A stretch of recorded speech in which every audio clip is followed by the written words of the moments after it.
пакнеш до небо високо, зашто раскажуваш ти? Стадата да заблеале, овчари да запеале, или пак тагуваш ти?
Добар ден. Општо е познато дека во индивидуалното земјоделство постојат големи производствени потенцијали. Општествената заедница вложува напори за нивно искористување. Формирањето на републичката и на општинските стручни служби овозможи виден напредок и поттик во индивидуалното земјоделство кон поширока примена на современа технологија во земјоделското и во сточарското производство. Тоа пак од своја страна обезбедува да се добијат повисоки и поквалитетни производи, зашто само минималното зголемување на просечните приноси доведува до високо зголемување на производството. Примерот со пченицата и со пченката доволно јасно зборува дека со мали вложувања се постигнуваат големи ефекти. Стручната служба на 7325 земјоделски домаќинства им додели 1227 тони семенска пченица.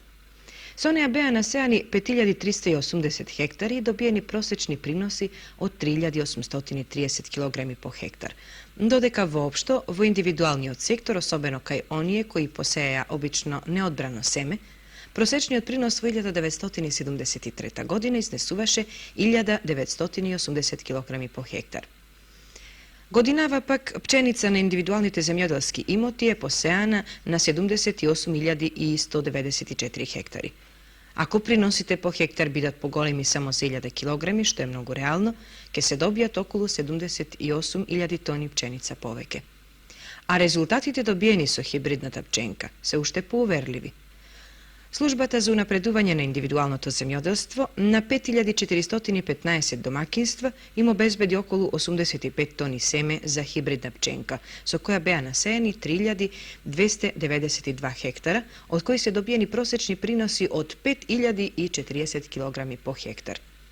Тоа е рамно 3 пати повеќе од просечниот принос на оваа култура во нашата република.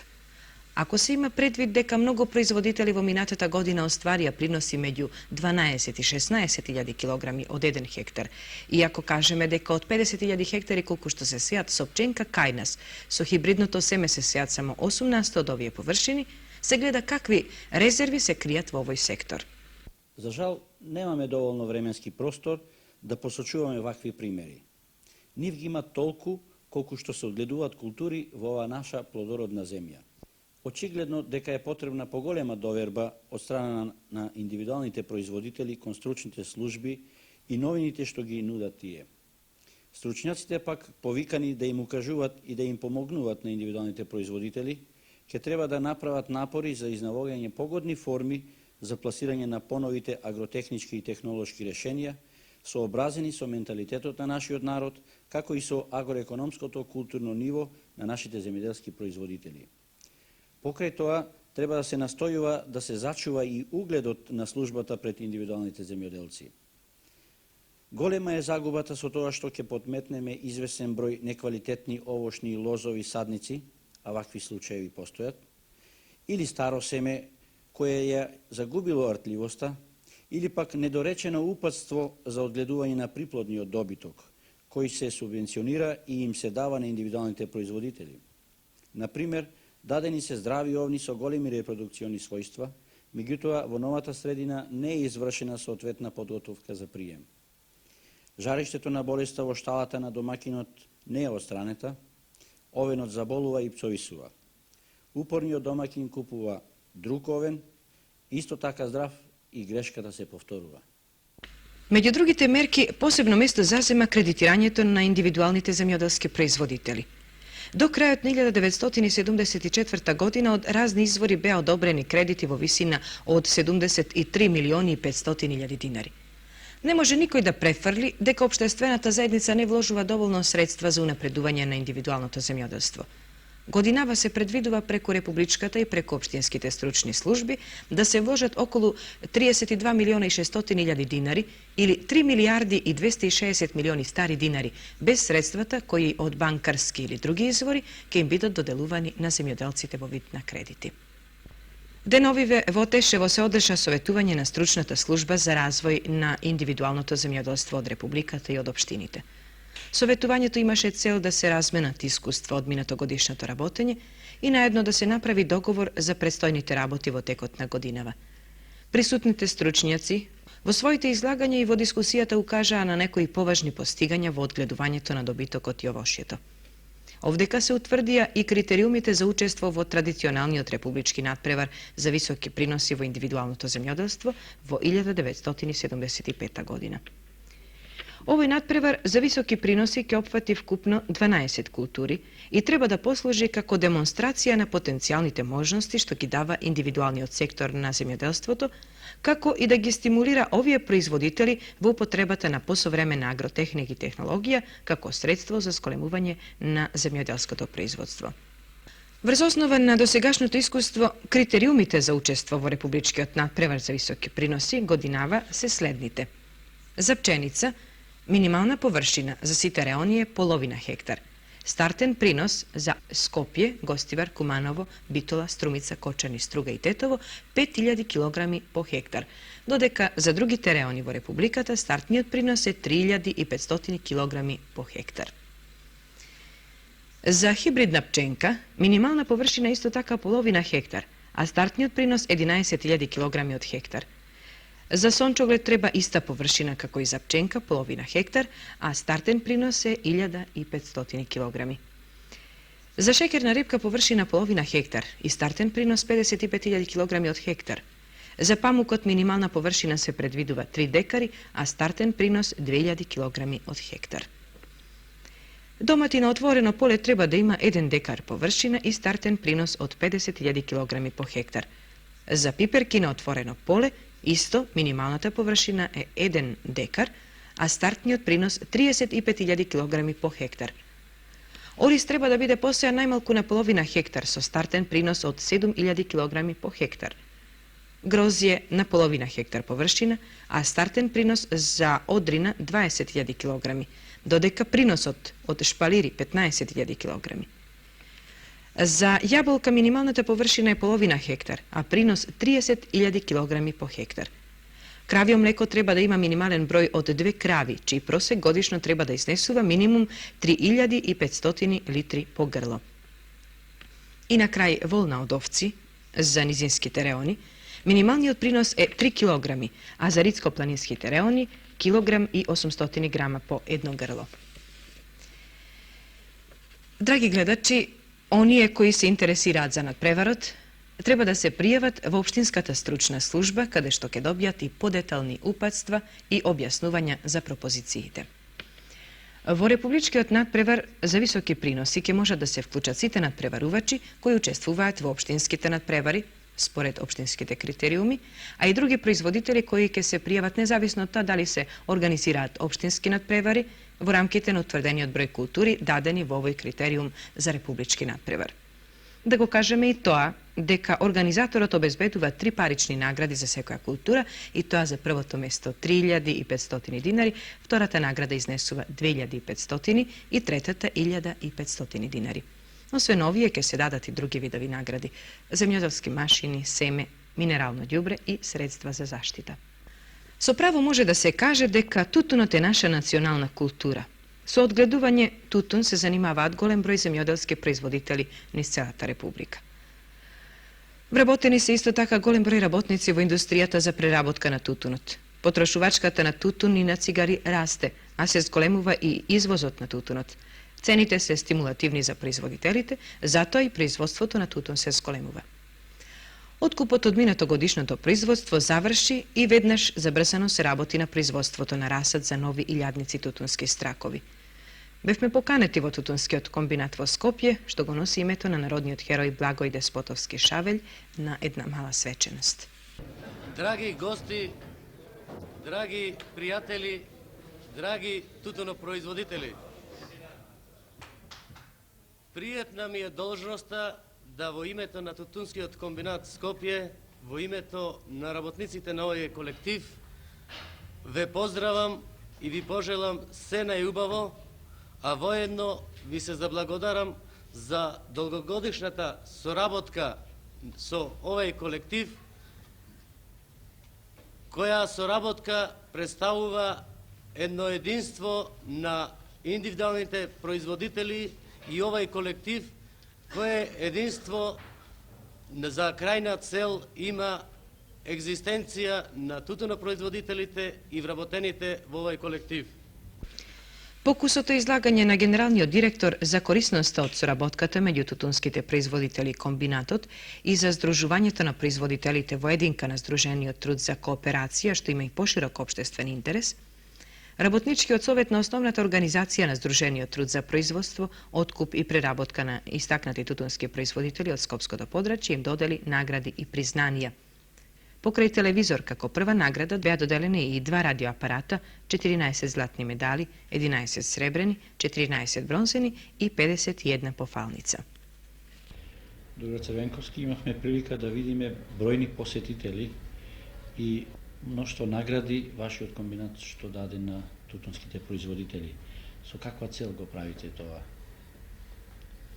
Па, во рамките на и интенциите на по-целосно зближување со индивидуалните тутунопроизводители и со оглед на тоа дека се најдуваме во фаза на организирање на организација за основна организација на Сдружен труд за кооперација со индивидуалните тутунопроизводители, како и едно досегашна рекапитулација на соработката наша помеѓу нас и тутунопроизводителите, одлучивме да оваа година на некој начин на најдобрите тутунопроизводители на Скопска околија му се одолжиме за нивниот труд, за нивното залагање, за нивното учество во унапредувањето на тутунното стопанство во Скопска околија,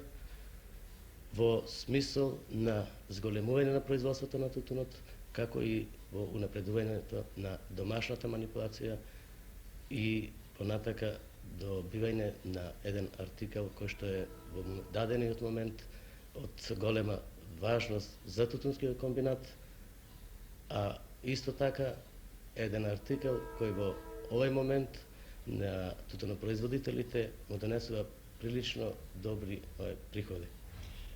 Колку се регистрирани тутунопроизводители во Скопско и во подрачјето каде што вашиот комбинат делува? Во Скопска околија ние работиме со околу 2500 тутунопроизводители.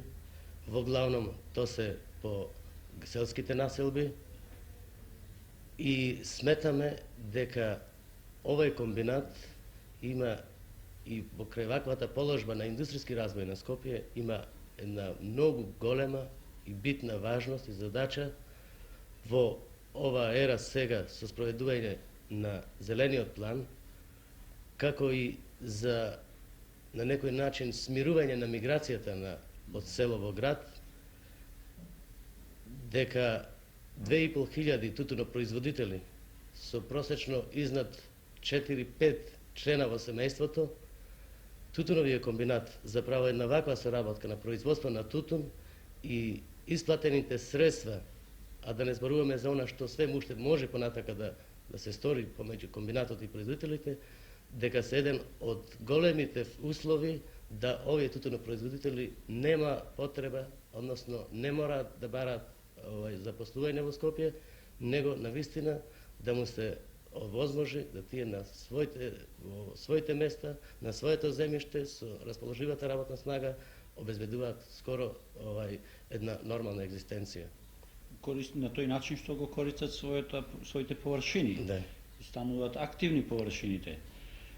Какво количество тутун откупивте во измината во 74-та година? 74-та година имавме план на производство околу 1400 тони, меѓутоа со оглед на временските прилики што владеа во 70-та година, ние откупивме околу 960 тони, имавме едно прилично потврлување на количината на производство, али затоа пак квалитетот беше многу добар, така да имаме финансиски еден апсолутен успех и за производителите и за нас. Другар Црвенковски, ве молам уште ова одговорите ми. Каква е тенденцијата на ширење на тутунското производство во подрачјево? Дали има тенденција на зголемување? Апсолутно, во последниве 4-5 години веќе се на некој начин решени системските прашања за стимулативните елементи за производство на тутун. Така да со воведување на паритетот со пченката 1:20 и задржување на овој паритет, ние имаме постојано и секоја година зголемување на цената на откупните цени на тутунот, имаме некаде за 20 до 30%. И упоредено со другите земјоделски култури, веќе интересот кај нашите тутунопроизводители е апсолутно расте и така да ние се надеваме дека веќе во 75-та година сигурно ќе имаме околу 1500 тони килограми тутун да откупиме.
Драги гледачи, секако го препознавате Реуф Мурселовски од село Долно Количени, Скопско.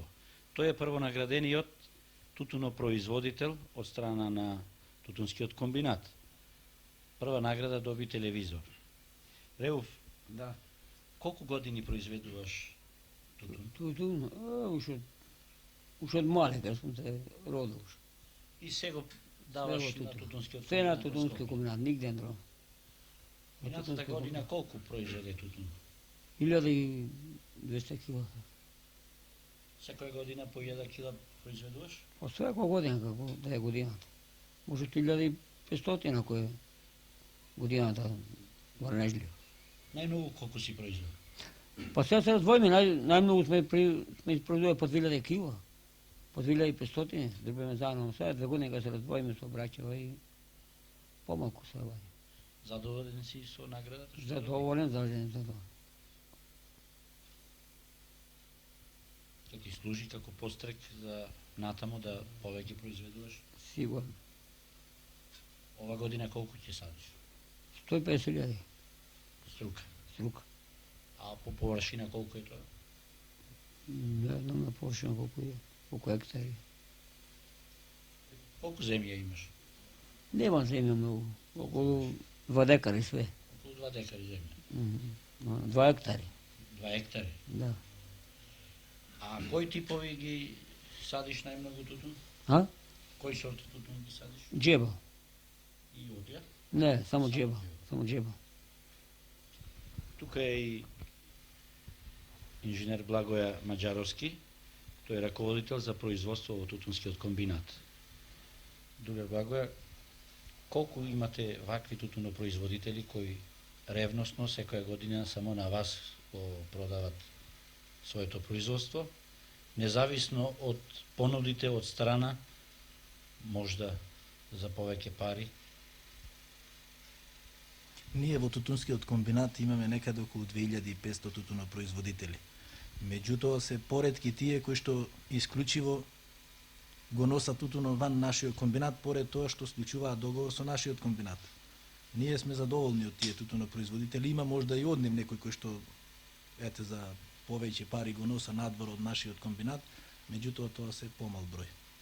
Ова година колку имате договори исклучено контрахирање за производство? За оваа година имаме склучено некаде околу 2600 договори за производство на тутун. Во килограми колку би изнесувало? Во килограми би изнесувало некаде околу 1300 тони. Од тоа околу 1000 тони од типот джебел и 300 тони од типот отля. Тоа се реонирани сорти во ова? Тоа се реонирани сорти, одобрени сорти кои што може да се садат на ова подрачје. Вашите стручни служби колку помагат на индивидуалните производители, на тутунските производители? Па јас мислам нашите стручнаци прилично му помагаат на индивидуалните тутунопроизводители со тоа што му укажуваат кога да го сејат тутунот и на кој начин да го заштитуваат расадот на лејата, а исто така и тутунот на нива кога ќе појде и кога ќе биде расаден. Некакви кредитни олеснувања давате? До сега ги авансиравме само тутунопроизводителите, а за оваа година како новост во тутунскиот комбинат во Скопје предвидуваме и некое кредитирање на индивидуалните тутунопроизводители. Одиме ги кредитираме со тоа што да набават трактори, а исто така и појдовме, тоа исто така е ново во тутунскиот комбинат, со тоа што ги снабдуваме со вештачки ѓубрива не само за тутунот, него и другите култури, а исто така ги снабдуваме и со полиетиленско платно. Подрачје е најраширено, во ова подрачје најраширено е тутунското производство во Скопско. Во Скопскиот регион поред тутуно има и други култури, али исто така има и доволен број тутунопроизводители кои што се занимаваат исклучиво со тутун. Некаде на Скопското подрачје има околу 70 села кои што се занимаваат со тутун, поред другите култури исто така и со тутун. А и природните услови одговараат? Природните услови исто така одговараат за добар тутун да се произведе во Скопскиот регион. Нашата редакција им честита на тутунските производители и на колективот од комбинатот за успешната соработка. За нив Сашка Петковска во еден убав пролетен амбиент ќе исполни песната "Можеби ќе те сретнам".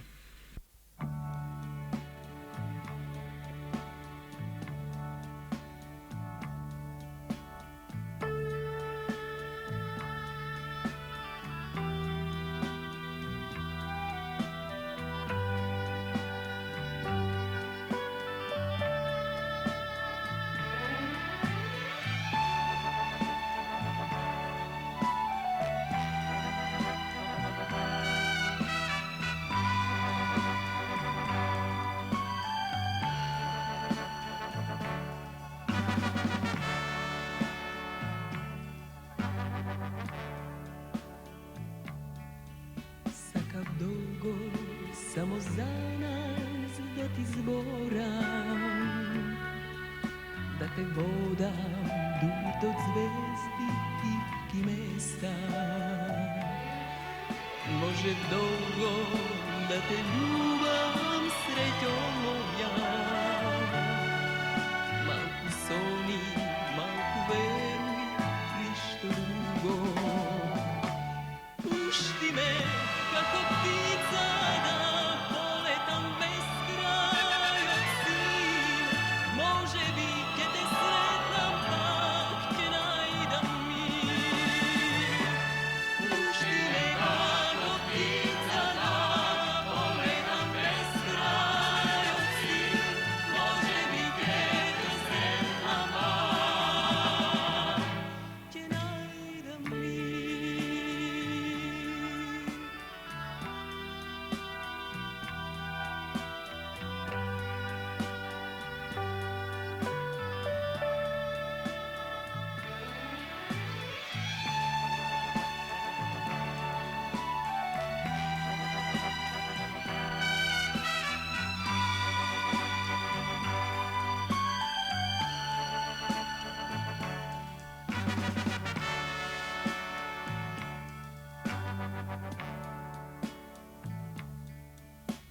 Сакав тогаш само твоја јас да видам.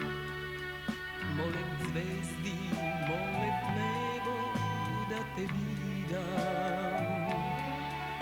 Сакав еднаш да си тука се да имам.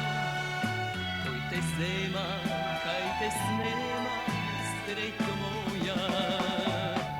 Пушти ме како птица да полетам без крај од сил. Може би ќе те сретнам, пак ќе најдам мир. Пушти ме како птица да полетам без крај од сил. Може би ќе те сретнам, пак ќе најдам мир. Пушти ме како птица да полетам без крај од сил. Може би ќе те сретнам, пак ќе најдам мир. Пушти ме како птица да полетам без крај од сил. Може би ќе те сретнам, пак ќе најдам мир. Ќе најдам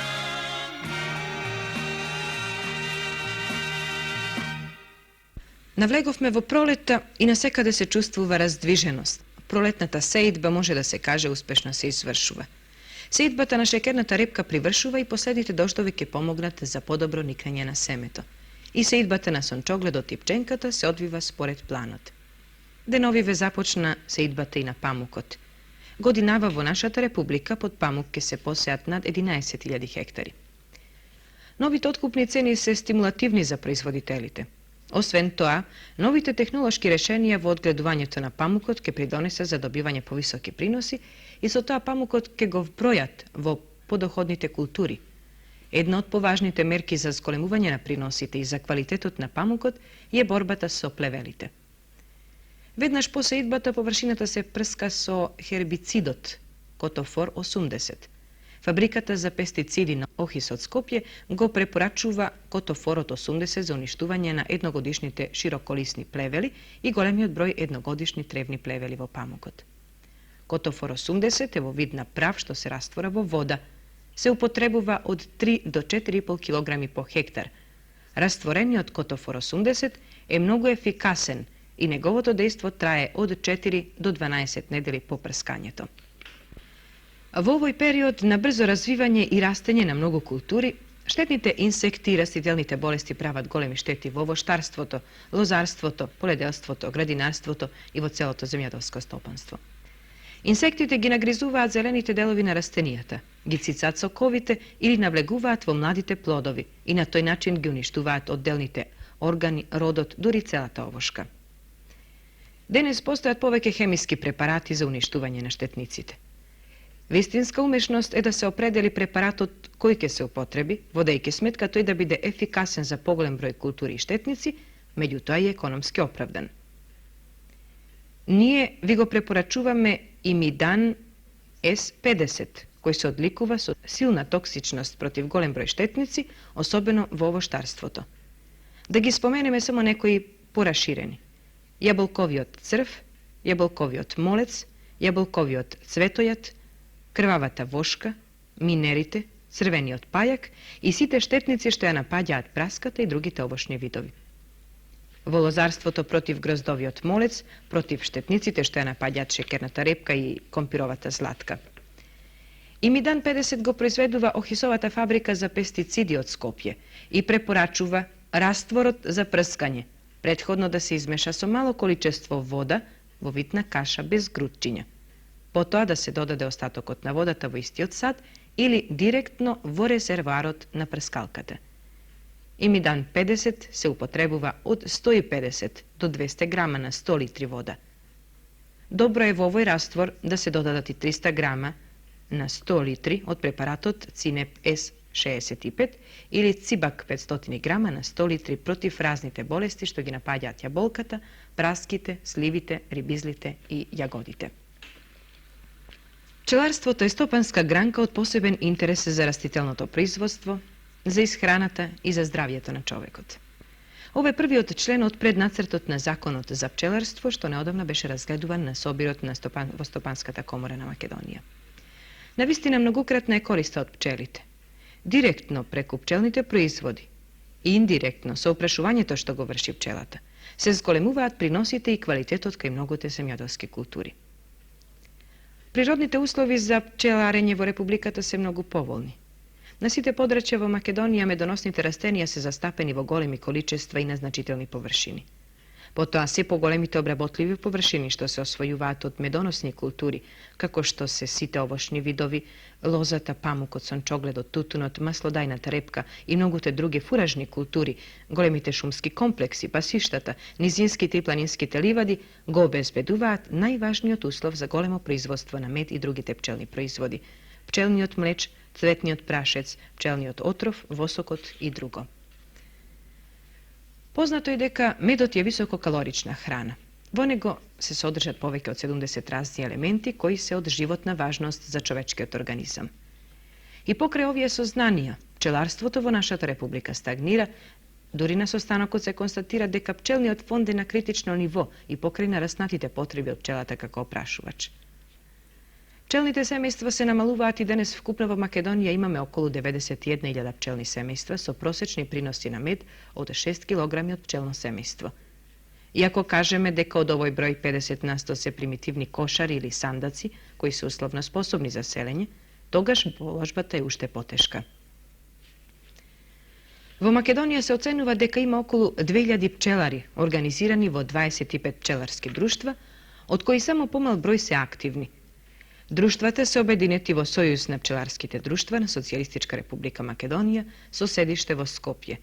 Сојузот е член на Сојузот на пчеларската организација на Југославија, а преку него и член на Меѓународната пчеларска организација АПИМОДија. Перспективите на пчеларството, особено во индивидуалниот сектор, каде што се и најголемиот број пчелни семејства, и над 90%, се многу добри, зашто напоредно со модернизирањето и осовременувањето на земјоделското производство, кај нас се повеќе се чувствува и се осознава потребата од пчелата како опрашувач и како фактор за зголемено земјоделско производство. Например, приносот на маслодајната репка се зголемува ако пчелите ја опрашат за 100%, луцерката, семето, 120%, памукот 54%, сончогледот 100%, јаболката и крушите 150%, праската и вишните за 120% и така натаму. Користа од пчелата како опрашувач е до 20 пати поголема отколку вредноста од добиениот мед и другите пчелни производи. За унапредување на пчеларството, пчеларите предлагаат донесување закон за пчеларство, во кој ќе бидат регулирани најсуштествените работи кои го условуваат обстанокот и унапредувањето на пчеларството како гранка во земјоделското стопанство од интерес за целата општествена заедница. Во екот на многуте пролетни работи, нашата екипа присуствуваше на практичен час од редовната наставна програма на студентите од Земјоделско-шумарскиот факултет во овошниот насад на земјоделското стопанство Слобода од Зелениково Скопско. Тие, раководени од доцентот доктор Борис Ристевски, вршеа прекалемување. Овде вршиме прекалемување на овоштен насад од круши. Прекалемувањето е малку потешка операција во однос на калемење на помлади овошки, бидејќи колку е постара овошката, во толку е потешко прекалемувањето и примањето. Студентите се увежбани во оваа работа за време на вежбите на факултет, а овде вршат прекалемување директно на терен. Секоја група си има свој определен задатак, така да се знае точно нивниот успех во работата. Инако целта на прекалемувањето која е? Целта на прекалемувањето е да се некоја сорта која не одговара да се замени со поквалитетна сорта, со породна сорта која подобро се бара од пазарот, а такви случаи имаме ние доста во нашето овоштарство, а уште повеќе што сега доваѓаат све понови и поквалитетни сорти кои пазарот ги бара повеќе и ние мораме да се сообразиме што побрзо со тие захтеви на пазарот. Секако прекалемување се врши и на диви овошки, до тогаш непродуктивни растенија. Прекалемувајќи ги тие стануваат попродуктивни, подоходни. Како што што е случајот во Мориовските терени и на други места. Секако и тоа спаѓа во калемење на диви овошки, значи прекалемување ова е на веќе кои биде калемени. Калемењето на диви овошки во Македонија исто така е една важна работа, бидејќи ги имаме многу и во тие природни станишта тие дават многу добри резултати. Такви акции сме изведувале повеќе во Мариово, во Скопско, во Битолско. Кое време е најпогодно за прекалемување и воопшто калемење на возрастни? Најпогодно време за прекалемување на овошките е она време кога овошката која се прекалемува кога цути, односно во почеток на незиното цутење. Сега таа фаза е, ние кога почнеме да калемиме пред 4 дена, овошките беа во почеток на цутење, сега се во полно цутење. Значи горе-долу се најдуваме во оптимална фаза за прекалемување. И би рекле во фаза на почеток на сокодвижењето. За прекалемување на крушиве е особено важно да имаме сокодвижење, да се одваја кората лесно, инаку кај јаболката и черешни, вишни, кокоскасти овошје не е потребно да се одваја кора, бидејќи можеме да калемиме на исечок, на процеп и на други начини каде не е потребно одвајање на кората. А кој е најчестиот начин за прекалемување? Најчестиот начин за прекалемување кај крушиве е подкора. Тоа е вака и лесен, брзо се изведува, раната не е голема, примањето е многу убаво, така да кај крушите уствари тој начин го користиме најчесто. Кај другите видови? Кај другите овошни видови рековме да кај коскаското овошје исечок и процеп, исто и кај болката исечокот дава одлични резултати. Ние за секој овошен вид имаме вака начин, најдобар начин на прекалемување. Кој најмногу одговара, разбира се? Кој најмногу одговара према анатомските својства на овошниот вид. Драги гледачи, измина година дена од почетокот на едногодишната културна акција Насело. Едни од поактивните во спроведување на оваа акција се културно-уметничкото друштво Јосиф Јосифовски од Гевгелија. Другарот Митко Мурџев е раководител на ова друштво. Другар Мурџев, какви се резултати сте постигнали во текот на оваа измината година? Уште во почетокот на едногодишната културна акција на село, нашето друштво направи своја програма со тоа што се вклучи преку драмската секција со изведувањето на